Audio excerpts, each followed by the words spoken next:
রোদের তাপ যেন আগুন বর্ষণ করছে ভারতের পশ্চিমবঙ্গের জেলায় জেলায়। কলকাতার তাপমাত্রা ভেঙেছে ৬৮ বছরের রেকর্ড।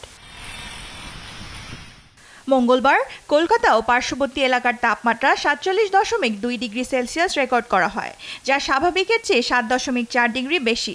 এছাড়া পানগড়ে ৪৫.৬ ডিগ্রি, মেদিনীপুরে ৪৫.৫ ডিগ্রি ও বাঁকুড়ায় ৪৫.১ ডিগ্রি সেলসিয়াস তাপমাত্রা রেকর্ড করা হয়।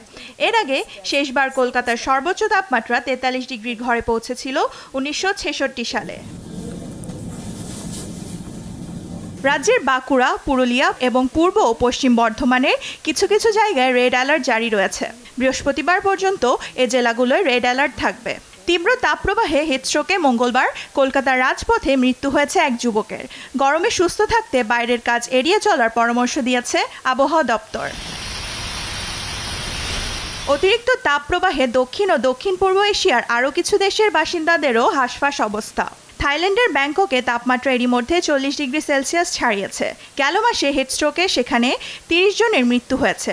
এছাড়া ভিয়েতনামের কিছু অঞ্চলের তাপমাত্রা ৪৪ ডিগ্রির বেশি রেকর্ড করা হয়েছে। শুধু মানুষই নয়, তীব্র এই গরমে পশুদের অবস্থাও নাকাল। এজন্য পশুদের নেওয়া হচ্ছে আলাদা যত্ন। যখন গরম লাগে তখন আমার হাতিদের কথা মনে পড়ে, কারণ পশুরা এখানে আটকা রয়েছে। বন জঙ্গলে থাকলে তারা নিজেদের মতো মানিয়ে নিতে পারত, কিন্তু এখানে তা পারবে না। এশিয়ার দেশগুলোয় তাপমাত্রা আরও বাড়ার আশঙ্কা করছেন আবহাওয়াবিদরা। দেওয়ান মুবাশশিরা হোসেন, নিউজ ডেস্ক, দেশ টিভি।